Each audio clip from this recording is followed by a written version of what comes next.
நீரிலே பூத்தாலும் பூக்களின் வாசங்கள் தண்ணியிடம் சேர்வதில்லை, என்ன விதியோ. அது ஒரு மாதிரி சயின்ஸாக இருக்கும். அது என்னென்னா, எனக்கு ஒவ்வொரு பாடல்லையும் நான் தேடுவேன், எனக்கான இடம் இங்கே என்ன இருக்குது. இது பாடல் எப்பொழுதுமே ஒரு கூட்டு முயற்சி தான். இயக்குனர், இசையமைப்பாளர், கவிஞர், சில நேரம் பாட வர்ற பாடல்களுடைய குரல் வளம், உச்சரிப்பு வளத்தை பொறுத்து கூட நம்ம லகரத்தில் மாற்ற வேண்டியிருக்கும்.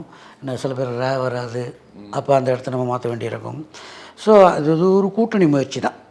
என்ன அப்படிங்கும்போது நமக்கான பங்களிப்பு அங்கே என்ன இருக்குது, நம்ம என்னவா இதில் நம்மளை நம்ம வெளியில் சொல்லிக்க போகும்போது அந்த இடத்துல இயக்குனர் ஒரு இடம் வரும்.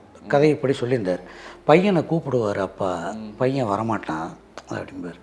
சரி, எனக்கு அந்த இடம் அந்த ஒரு அது வரைக்கும் மென்மையாக போயிட்டு இருந்த இடம் தானானா ஒரு சின்ன ஒரு மேலே ஏறும் அந்த இடம்.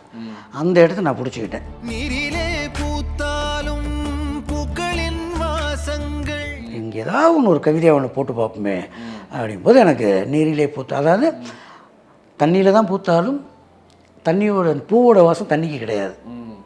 என்ன அந்த மாதிரி எங்கிட்டேருந்து தான் நீ வந்திருக்க, ஆனால் உன் பாசம் என் பாசம் ஒன்ட்டையும் போச்சு, உன் பாசம் எங்கிட்டையும் போச்சுடா அப்படிங்கிற அந்த இடத்த அங்கே ஃபில் பண்ணுவோம் அப்படின்ட்டு. தண்ணியிடம் சேர்வதில்லையே என்ன விதியோ. சில பேர் கண்டுபிடிச்சி சொல்லுவாங்க, சில இடம் அது மேஜிக்காக அது வெளியில் பேசப்பட்டுரும்.